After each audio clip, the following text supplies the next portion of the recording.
Alright, so moving on to the final segment, I'll be sharing my fight summary on the fight that took place last night in the sport of boxing between Zhilei Zhang and Deontay Wilder. So, we saw last night in the sport of boxing that Zhilei Zhang defeated Deontay Wilder by knockout in the 5th round. Man,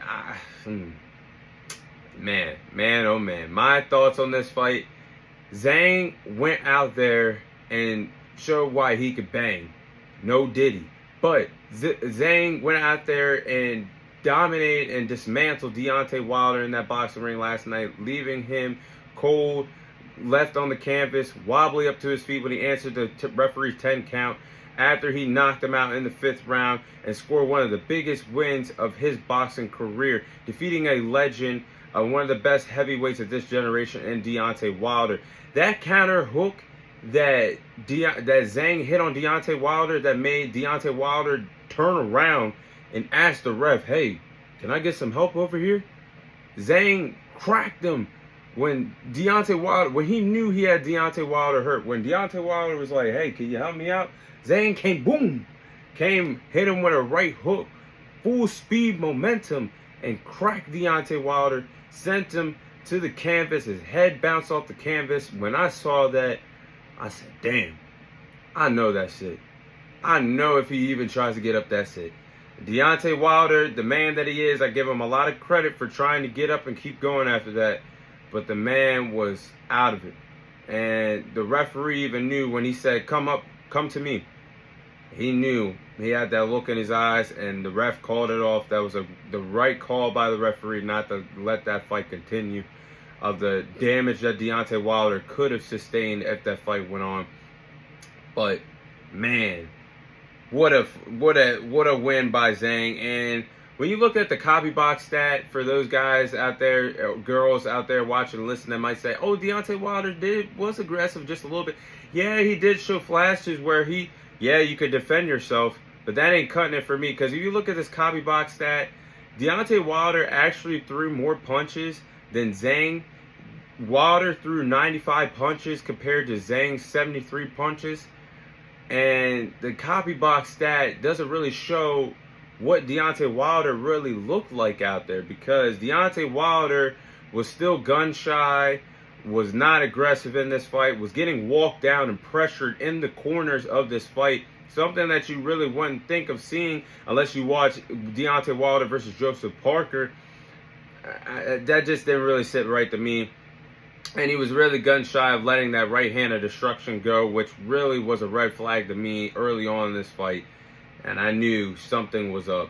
And Deontay Wilder did not change his ways, or what he looked like 6 months ago when he fought Joseph Parker.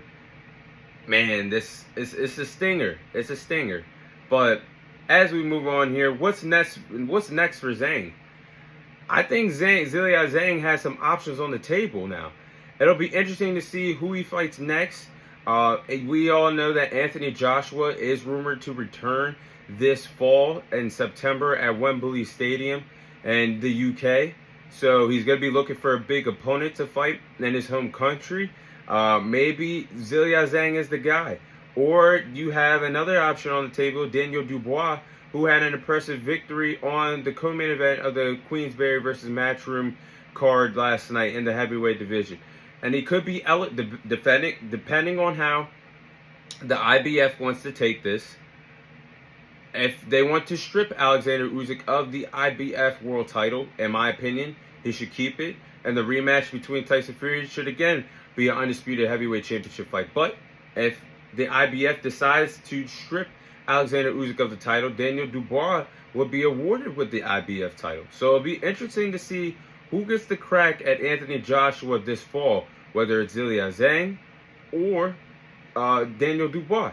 And if that's not it if Zhang can't get the Anthony Joshua fight, I think he should rematch Joseph Parker. I think that would be an intriguing matchup, because he did drop Joseph Parker in their fight in the springtime twice, but he just didn't have the gas tank to finish the fight. He got outboxed by Joseph Parker. So that's interesting to see how the heavyweight division plays out for the second half of 2024. Now, moving on to Deontay Wilder's case, Is this the end of the road for Deontay Wilder? I think this is the end of the road for Deontay Wilder, and I think he should retire from the sport of boxing. There's nothing wrong with this. Father Time catches up with every athlete. And when it's your time in combat sports, it's your time, especially in the sport of boxing.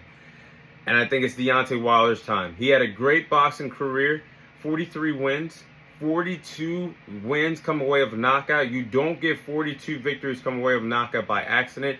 Former WBC heavyweight champion with 10 title defenses over a 4-year span. There is nothing to frown about that if you're Deontay Wilder. But we all know Deontay Wilder didn't have the best boxing skills, and that was on full display in all of his fights. He just had the right hand of destruction, and he had so much power for being a much smaller heavyweight.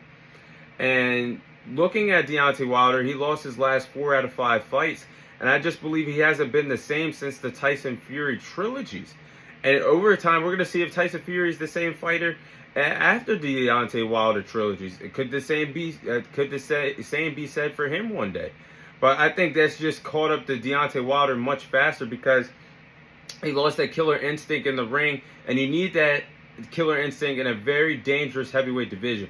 But it's such a shame for Deontay Wilder that we did not see him fight heavyweights like Anthony Joshua. Oh man, with both of them in the prime of their careers, that would have been one hell of a fight.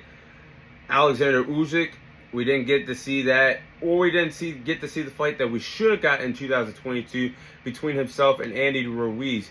So, man, I know Deontay Wilder, money-wise, I think he's going to be set, and I think he's fine. He provided for his family. He provided for his daughter.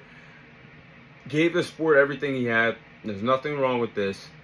When it's time to walk away, it's time to walk away.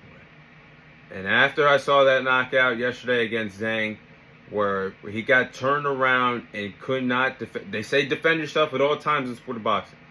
And when Zhang hit him, and he looked over here, look for the ref.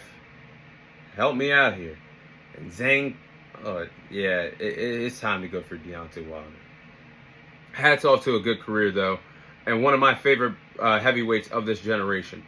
Definitely put asses in seats based off of his knockout power. Hats off to Deontay Wilder for a good career. But I think it's time to find life outside of boxing. But that is all the time I have for you guys today. Thank you guys for watching. Thank you guys for listening. This is your host, Thomas Tyree, signing off. And I'll see you guys on next week's episode.